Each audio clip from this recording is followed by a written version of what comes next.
Alright, we're going to do some basic photo corrections.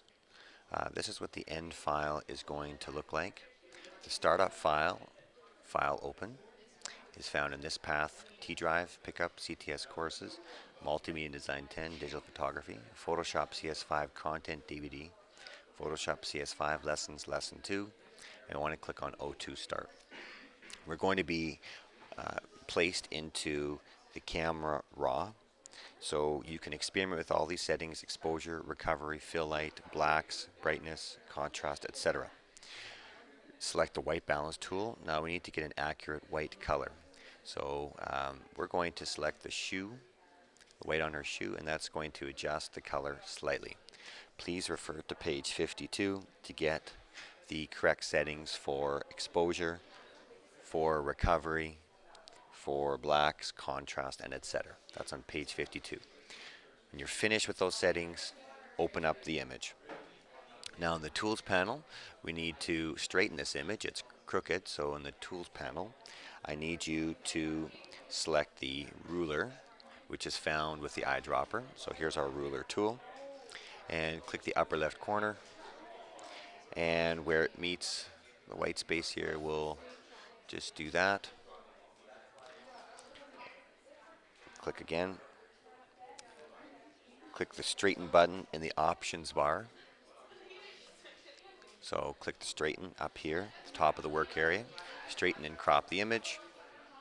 And just like that, we have a nice straight image. That's a new feature, by the way, to CS5. We need to crop. So here's the crop tool.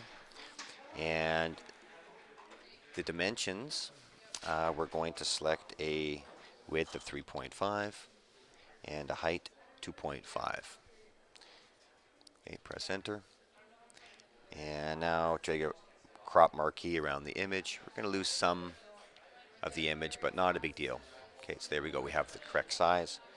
And this is our cropping shield. Press enter.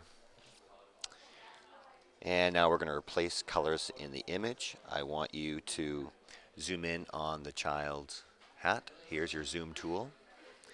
Okay, zoom in on the hat. And now select the color replacement tool.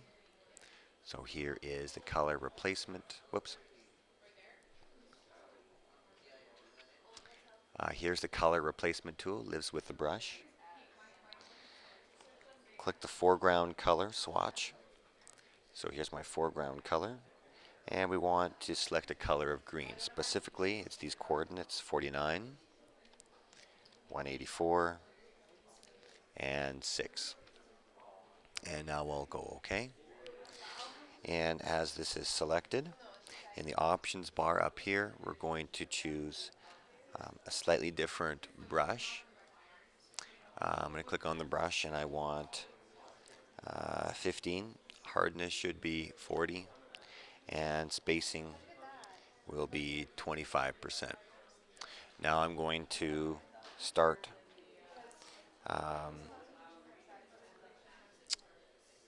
let's start coloring here,